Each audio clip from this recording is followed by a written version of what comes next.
পেছনে সমুদ্রের ঢেউয়ের হালকা শব্দ, সাদা সোনালি আলোয় ভেজা পরিবেশ। পরীরা দাঁড়িয়ে আছে, মুখে হালকা হাসি, চোখে ব্যথা আর মুক্তির আভাস। পরী।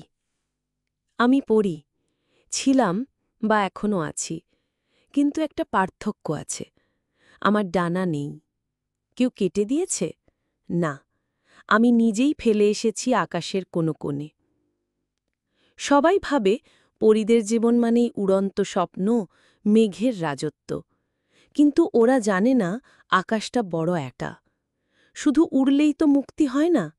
মাটির স্পর্শ, কারোর ছোঁয়া, কারোর চোখে হারিয়ে যাওয়ার যে অনুভূতি, তা ডানায় নয়, হৃদয় লুকানো থাকে। আজ আমি এসেছি এই সমুদ্রের ধারে। এখানে পরীদের এক মেলা বসেছে। তারা হাসছে, নাচছে, ডানায় রং লাগিয়ে রৌদ্রের সঙ্গে খেলা করছে। আর আমি কেবল বালিতে বসে তাকিয়ে থাকি, তাদের মুক্তিতে আর নিজের শূন্যতায়। কিন্তু আজ এক ছেলেকে দেখলাম। সে মানুষ, কিন্তু তার চোখে ছিল আকাশের গভীরতা। সে আমার কাছে এসে বলল, তুমি ডানা না নিয়ে এসেছ, তাই তো তুমি ছুঁয়ে গেছ আমাকে। তোমরা যখন আকাশে তাকাও, হয়তো একবারও ভাবো না যে ওই মেঘের আড়ালে কেউ থাকে। কিন্তু আমি থাকতাম। আমি ছিলাম পরী, ঠিক যেমন অন্যদের মতো, সাদা ডানা, নীল চোখ আর চাঁদের আলোয় ভেসে যেতাম। তবে আমার একটা সমস্যা ছিল। আমি খুব বেশি অনুভব করতাম। ভালোবাসতাম মাটি, ভালোবাসতাম মানুষের মুখ, তাদের চোখে সেই দুঃখগুলো যা আকাশে পাওয়া যায় না। ডানায় ওরা সহজ, কিন্তু কারোর পাশে বসে চুপ করে থাকা, তা অনেক কঠিন। একদিন আমি ডানা গুটিয়ে নিচে নেমে এলাম। আমি চেয়েছিলাম জানতে মাটির পৃথিবী কেমন। চেয়েছিলাম অনুভব করতে ভালোবাসা কেমন লাগে যখন কেউ ছুঁয়ে দেয়, শুধু চাওয়ায়, দাবি নয়। আর তখনই আমি বুঝলাম, এই পৃথিবীতে ডানা না থাকাটাই বরং একটা আশীর্বাদ। তবুও আমার চারপাশে সবাই বলতো, তুমি পরী, তুমিই বা কেন এত সাধারণ হতে চাও? তুমি ডানা কেটেছ, পাগল নাকি? তাদের চোখে আমি ভিন্ন, তাদের কাছে আমি অপূর্ণ।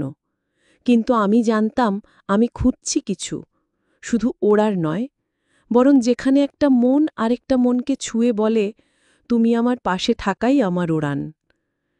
আজ আমি এখানে এসেছি, এই নির্জন সৈকতে, যেখানে ডানাহীন পরীদের একদিনের মেলা বসে।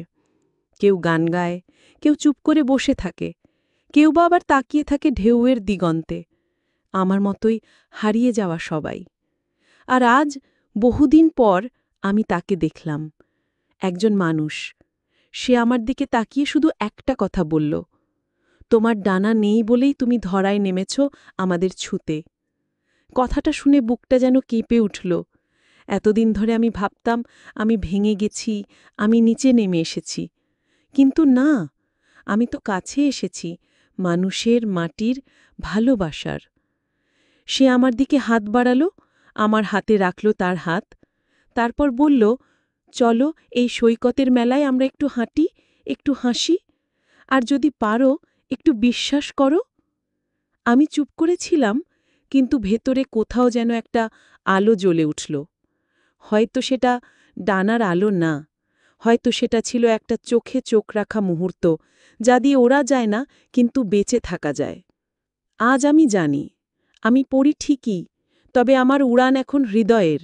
আমি এখন কারোর হাত ধরে হাঁটি, ডানার প্রয়োজন হয় না, কারণ আমি এখন ছুঁয়ে ফেলেছি তার আত্মাকে।